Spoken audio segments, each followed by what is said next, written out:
The UES Guardian moved through the cold darkness of space like a giant metal whale swimming through an endless ocean. Captain Jake Morrison stood on the bridge watching the stars through the main screen. He had been doing this job for 20 years and still loved the sight of distant suns scattered across the black void. The Guardian was huge, almost a mile long, and carrying 800 people who called it home while they explored the far edges of human space. Jake was a tall man, with gray hair and steady blue eyes. He wore the dark blue uniform of the Colonial Defense Force with pride. His crew trusted him because he always kept them safe while pushing forward into the unknown regions where humans had never traveled before. Today felt like any other day, as they moved slowly through the Outer Rim territories, scanning for new planets and checking on the automated beacon stations that marked the boundaries of human-controlled space. Lieutenant Amy Sullivan sat at her communications station running through the daily signal checks.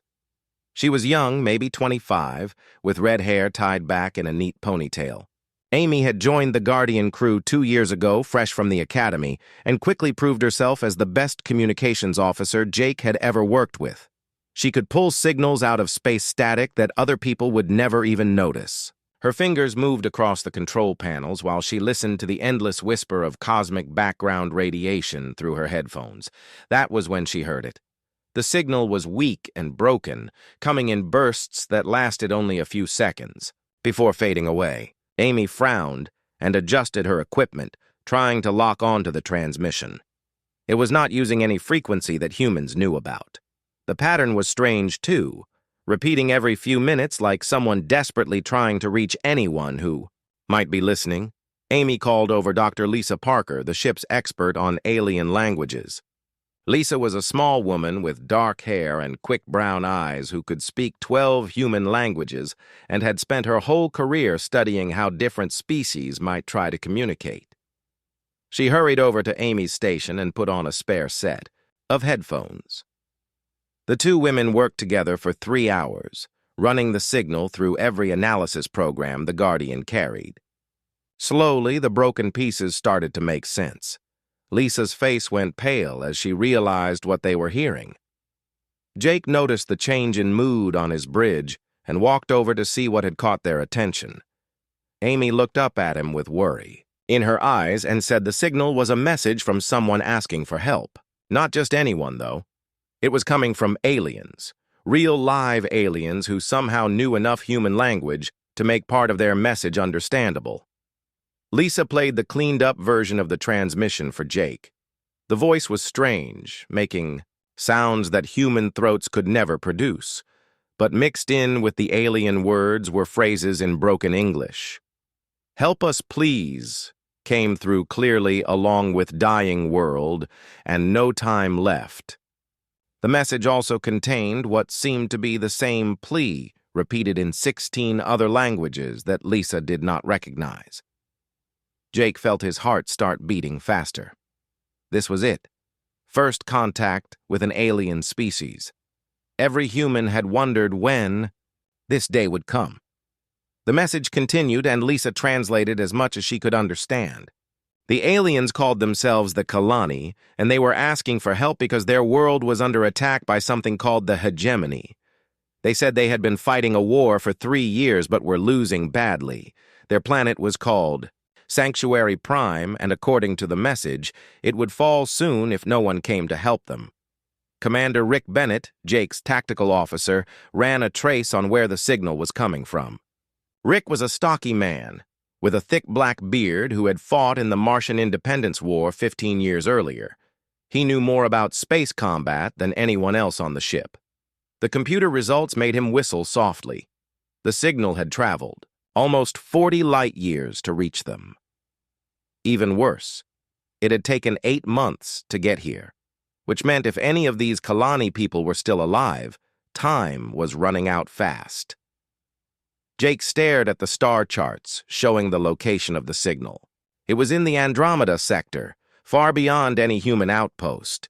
Taking the Guardian there would mean leaving human space and traveling into completely unknown territory. The regulations were clear about this kind of situation. Human ships were not supposed to get involved in alien conflicts. The Colonial Defense Force had standing orders to avoid contact with unknown species unless humans were directly threatened. But as Jake listened to the desperate voice in the message, he thought about Earth's own history. Humans knew what it felt like to face an enemy that seemed impossible to defeat. They had fought against overwhelming odds many times and survived because someone was willing to help. The broken English phrases in the message showed these Kalani had been listening to human broadcasts, learning about Earth's people and hoping someone might care enough to answer their call for help. Dr. Parker worked through the night with her. Language analysis computers, pulling more meaning from the alien message. What she found made everyone on the bridge feel sick. The Kalani described the hegemony as a race of conquerors who destroyed entire civilizations. They took everything of value from the worlds they attacked and either killed or enslaved everyone who lived there. The Kalani had tried to surrender, but the hegemony wanted their planet empty of all native life. Jake made his decision. He ordered the Guardian to change course for Sanctuary Prime while sending an encrypted message back to Earth. Command. The message explained what they had found and requested immediate backup along with authorization to attempt a rescue mission. Jake knew he was risking his career and possibly the lives of his crew, but he could not ignore the cry for help from beings who had nowhere else to turn. The Guardian's engines powered up to maximum as the great ship turned toward the unknown. Amy continued monitoring the alien signal, which was getting weaker as their transmitters failed or were destroyed. Lisa worked on learning more of the Kalani language, while Rick studied what little they knew about this hegemony threat. Jake stood on his bridge watching the stars ahead, knowing that everything was about to change. In the depths of space, 800 humans traveled toward their first contact with alien life, carrying humanity's answer to a desperate plea from across the galaxy. The message from the Guardian reached Earth Command through the quantum communication network that connected all human colonies. Admiral Helen Carter was working late in her office at the Defense Headquarters when the priority alert flashed on her screen.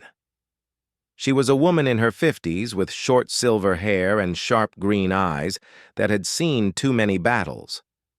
Carter had earned her rank fighting in the Martian Independence War and later commanding the defense of Europa Station during the asteroid mining conflicts.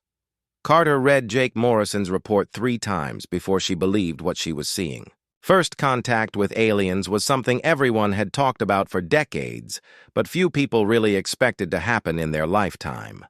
The fact that these aliens were under attack and asking for help made the situation even more complicated. Carter immediately sent out emergency codes to gather the Colonial Defense Council for an urgent meeting.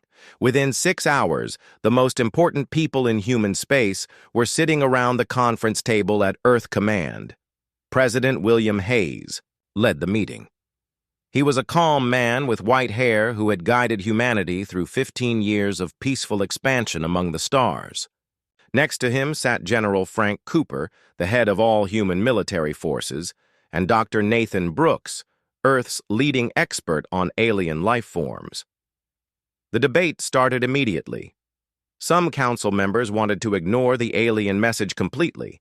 They argued that humans should not get involved in wars between unknown species. Others thought humanity should send a small aid mission with medical supplies and nothing more. A few suggested that first contact should happen slowly and carefully through diplomatic channels rather than in the middle of a battle zone. Admiral Carter listened to all the arguments before she stood up to speak. She had spent the last few hours studying everything human intelligence knew about the region of space where the Guardian was heading. What she had found changed everything. Carter activated the wall screen and showed the Council classified reconnaissance data from deep space scanning stations. The information revealed that human long-range sensors had detected similar attack patterns in 3 other star systems over the past 2 years. Entire civilizations had simply vanished, leaving behind dead worlds stripped of all resources. The attacks followed the same method each time. A large fleet would arrive, destroy orbital defenses, and then systematically eliminate all life on the planet before moving on to the next target. Carter explained that these were not random raids by space pirates, but a coordinated expansion by a military empire that called itself the Hegemony. Intelligence analysis showed they were moving in a pattern that would eventually bring them into contact with human space. The colony crisis was not just about helping aliens in trouble, it was about stopping a threat that would reach Earth's colonies within 10 years. Dr. Brooks was asked to present his analysis of what the Guardian had learned about both alien species. He stood up and activated his data pad, showing pictures constructed from the alien transmissions. The colony appeared to be plant-like beings who had built a peaceful civilization focused on growing things and creating art. Their technology was advanced, but they had no military experience because their world had never known war. The hegemony was completely different. Every piece of information suggested they were a species that had evolved for conquest and domination. They viewed other forms of life as resources to be harvested rather than people with rights. Dr. Brooks explained that this kind of thinking made them extremely dangerous to any peaceful civilization they encountered. Then Dr. Brooks shared the most important part of his analysis. He had spent years studying how Earth compared to other worlds in the galaxy. Most planets that developed intelligent life were what scientists called garden worlds, places with mild climates, few natural disasters, and no large predators. Earth was different. It was classified as a Class 12 death world, meaning it was one of the most dangerous planets known to produce intelligent life. Everything about Earth had tried to kill humans for millions of years. Ice ages, volcanic eruptions, earthquakes, hurricanes, floods, droughts, and countless predators had shaped human evolution. While other species developed in safe environments, humans had learned to survive in conditions that would kill most. Galactic life forms within hours. This meant that compared to typical aliens, humans were incredibly tough, aggressive, and adaptable. Dr. Brooks explained that human military doctrine had been developed through centuries of warfare against other humans, beings just as intelligent and dangerous as themselves. Most alien species had never faced opponents who could match their intelligence while exceeding their capacity for violence. The hegemony had conquered dozens of peaceful worlds, but they had never fought anyone like humans. President Hayes asked. The crucial question: could humanity actually make a difference in this conflict? General Cooper stood up and outlined what Earth could do if they decided to act.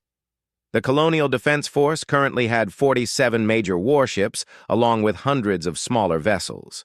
The reserves included ships from Mars, Europa, the asteroid, belt colonies, and the outer system mining stations. If fully mobilized, humanity could put together the largest space fleet in their history. Carter proposed something that shocked everyone in the room. She suggested that instead of just helping the colony defend their world, humanity should take the war directly to the hegemony. Operation Lifeline would be the largest military deployment humans had ever attempted.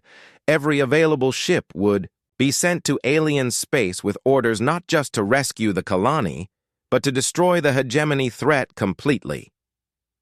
The debate continued for 8 hours. Some council members worried about the cost in human lives. Others questioned whether Earth had the right to intervene in alien affairs. A few wondered if humans were strong enough to face an enemy that had conquered dozens of worlds.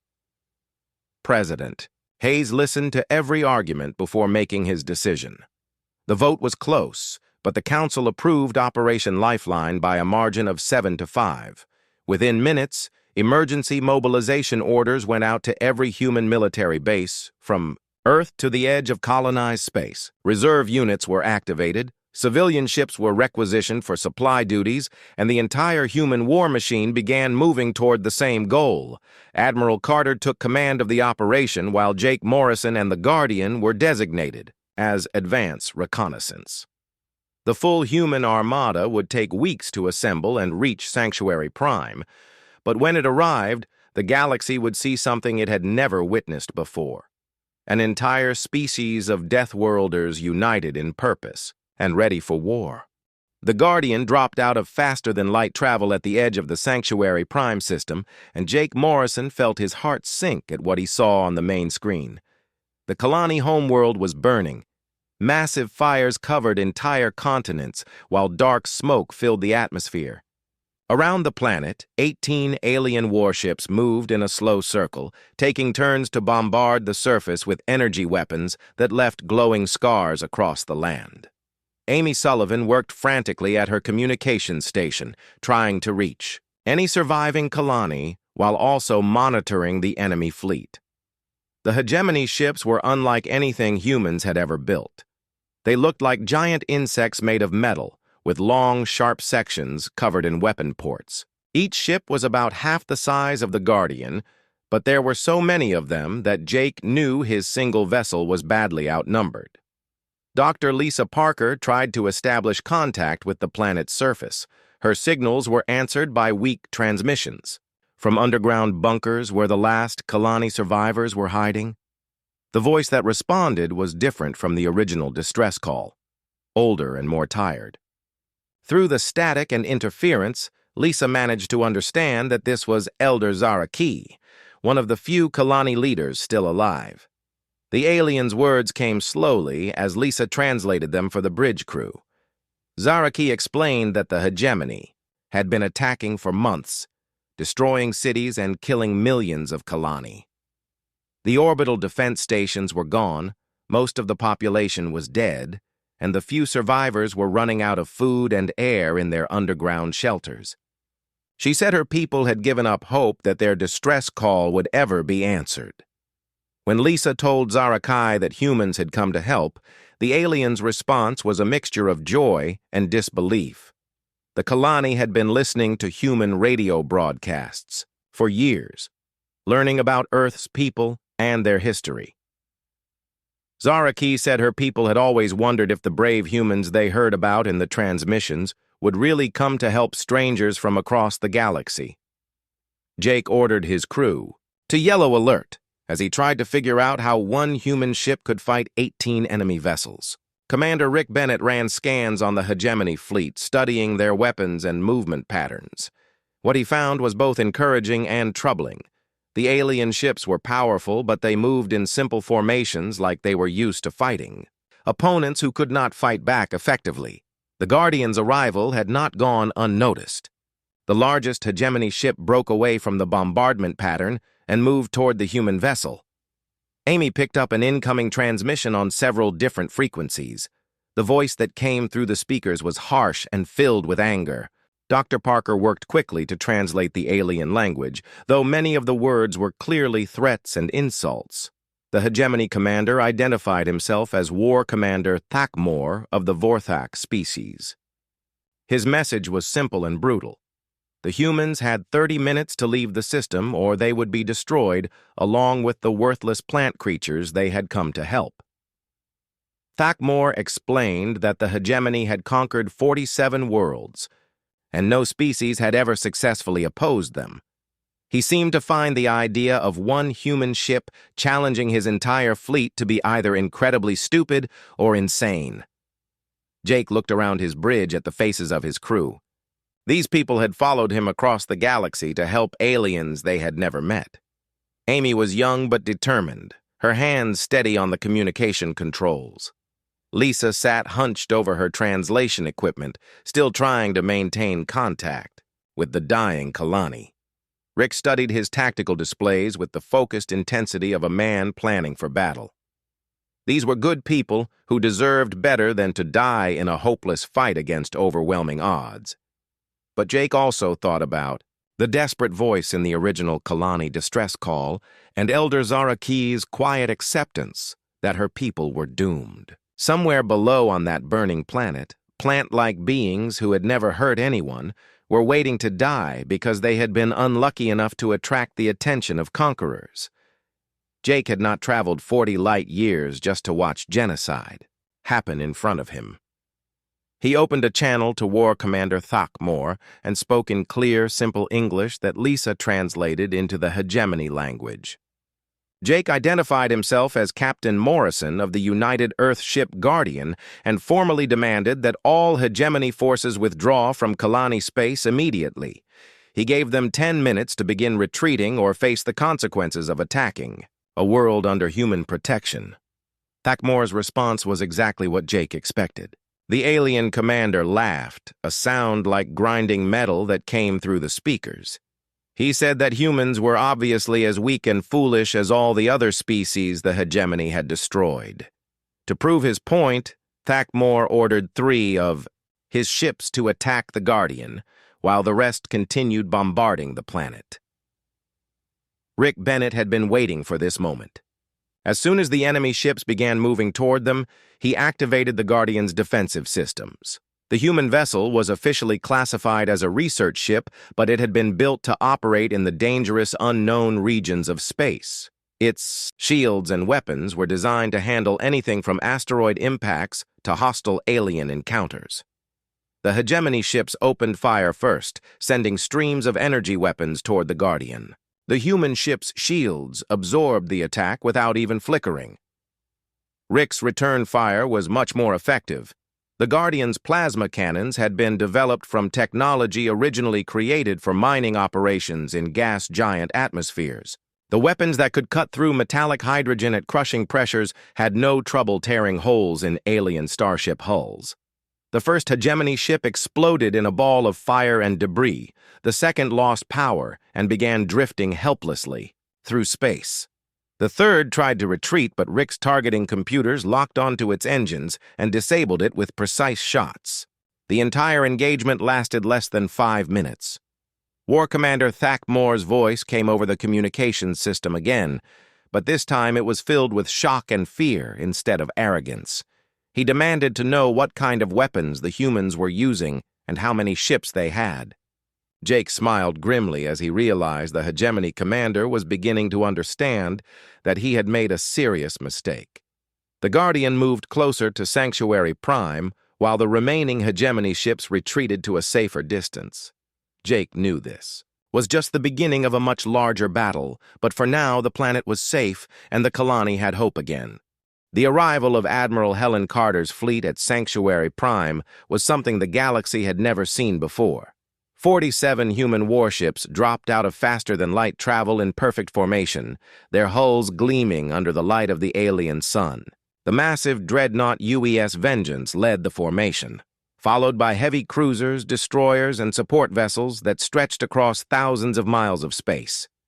Jake Morrison watched from the Guardian's bridge as the human armada took positions around the Kalani homeworld.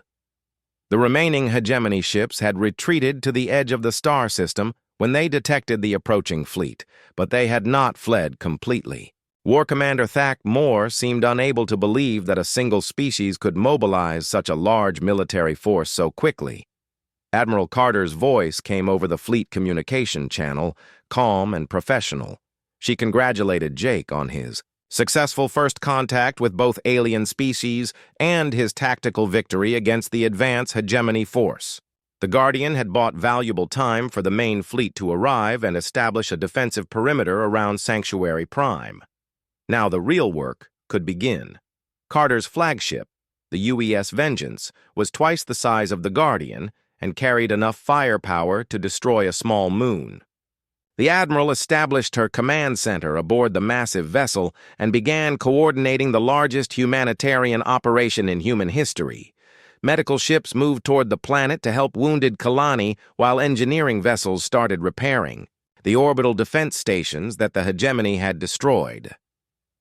Dr. Nathan Brooks arrived with the main fleet aboard the research vessel UES Discovery. He was eager to study the Kalani and learn everything possible about their biology and culture. Brooks set up temporary laboratories on the planet's surface where human doctors worked alongside Kalani healers to treat the survivors of the long siege. What he discovered amazed him. The Kalani were unlike any life form humans had ever imagined. They were plant-like beings who could photosynthesize energy from sunlight, but also ate regular food for nutrients. Their bodies were green and flexible, allowing them to bend and twist in ways that would break human bones. Most remarkable was their complete lack of aggressive instincts. The Kalani had evolved on a world with no large predators and had never developed the ability to fight effectively. Elder Zara Kai met with Admiral Carter in person for the first time 3 days after the fleet's arrival. The Kalani leader was tall and graceful, with skin that looked like tree bark and eyes that changed color with her emotions.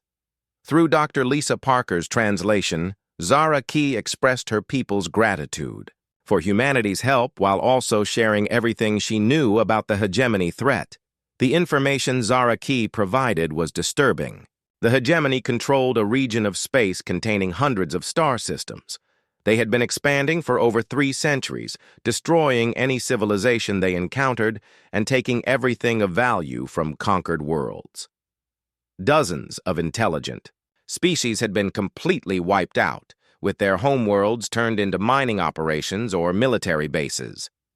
Commander Rick Bennett worked with his counterparts from other human ships to analyze captured hegemony vessels. The alien technology was advanced, but designed around a simple philosophy: overwhelming firepower used against opponents who could not fight back. The hegemony had never faced an enemy with comparable technology and military experience. Their tactics were crude, and their strategy relied entirely on intimidation. Admiral Carter realized that humanity had stumbled into a position of incredible opportunity. The hegemony's expansion had created dozens of oppressed worlds where conquered populations lived as slaves or refugees. If these species could be convinced to rebel against their masters, the entire hegemony empire might collapse from within. But first, someone had to prove that the supposedly invincible conquerors could be defeated. Carter developed what became known as the Deathworld Doctrine. Instead of simply defending Sanctuary Prime, the human fleet would take the war directly into hegemony space. Quick strikes against their forward bases would disrupt supply lines and force them to spread their forces thin. More importantly, visible defeats would encourage other species to rise up against their oppressors. Captain Katie Ross commanded the medical frigate UES Mercy and had been treating wounded Kalani for weeks. Her experience with alien biology gave her insights that proved crucial to understanding how the hegemony operated. Ross discovered that most species in this region of the galaxy were physically and mentally similar to the peaceful Kalani. They had evolved on safe worlds where cooperation was more important than competition. Humans were different in ways that even other humans did not fully understand. Earth's dangerous environment had created a species that could switch between peaceful cooperation and deadly violence, depending on what the situation required. Human soldiers could show mercy to defeated enemies while simultaneously planning the complete destruction of those who refused to surrender. This flexibility was something the hegemony had never encountered. War Commander Thak Moore made several attempts to negotiate with Admiral Carter, but his offers revealed how little he understood about human psychology. The hegemony commander offered to split the Kalani homeworld with humanity, allowing humans to take half the planet's resources in exchange for leaving the system. When that failed, he suggested that humans could join the hegemony as junior partners and share in future conquests. Carter's response was simple and direct. She gave Thakmore 48 hours to withdraw all hegemony forces from Kalani space and begin evacuating conquered worlds in the surrounding star systems. If he refused, humanity would consider the hegemony a threat to galactic peace and act accordingly. The alien commander's reply was to call for reinforcements from the hegemony's main fleet. Dr. Brooks spent his time studying communications intercepted from other worlds in the region. What he found gave Admiral Carter the final piece of information she needed to move forward with her plan. At least 5 other intelligent species were being held as slaves on nearby hegemony worlds. These beings had tried to rebel before, but lacked the military capability to succeed.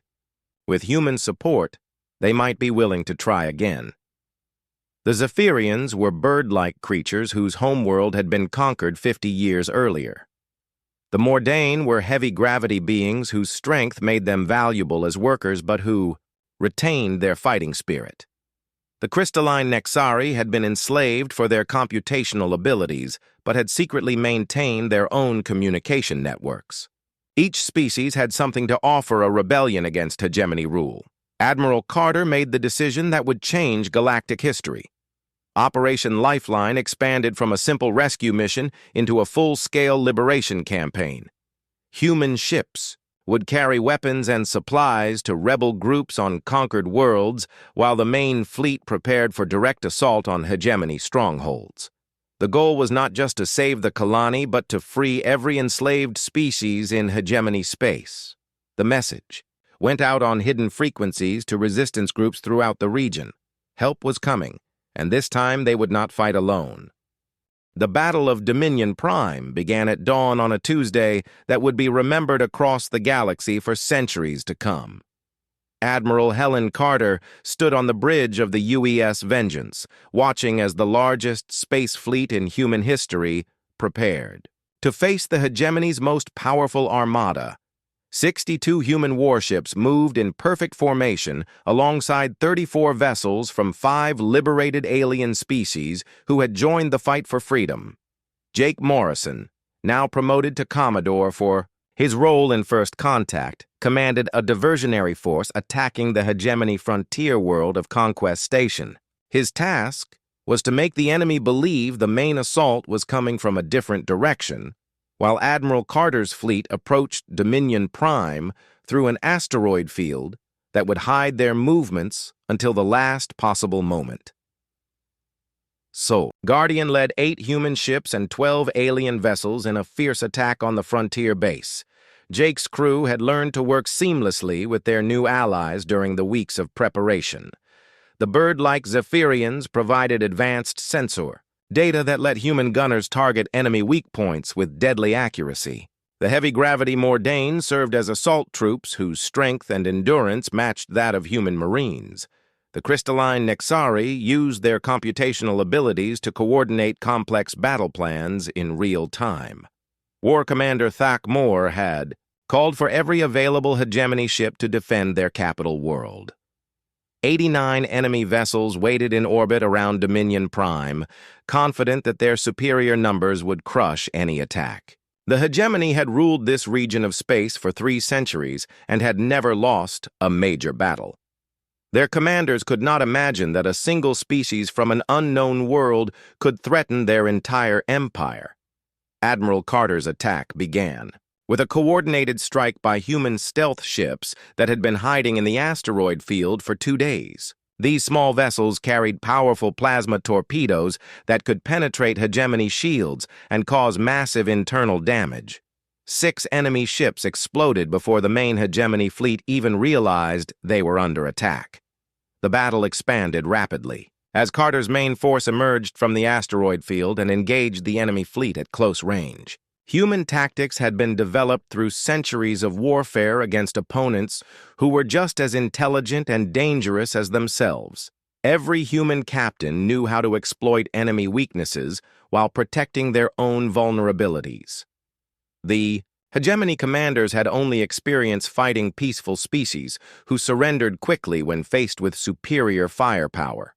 Commander Rick Bennett had been promoted to Admiral Carter's chief tactical officer and coordinated the complex battle from the Vengeance's command center. He studied the enemy formation and identified the key weakness that Captain Katie Ross had discovered during her analysis of hegemony psychology. The reptilian Vorthak species that led the hegemony became confused and frightened when their command structure was disrupted. Bennett directed human fire at the largest enemy ships first, knowing that destroying hegemony command vessels would cause panic among the smaller ships. The strategy worked perfectly. As each hegemony command ship exploded, the vessels under its control began operating independently without coordination. This allowed human captains to engage multiple enemy ships at once while avoiding concentrated return fire. The tide of battle turned decisively when the UES Vengeance engaged the hegemony flagship in single combat. The massive human dreadnought had been designed to fight multiple opponents simultaneously and carried enough firepower to destroy an entire enemy fleet. Admiral Carter personally directed the weapons fire that crippled the hegemony command ship and forced its crew to abandon their vessel. On the surface of Dominion Prime, Colonel Steve Martinez led the first human ground assault on an alien world.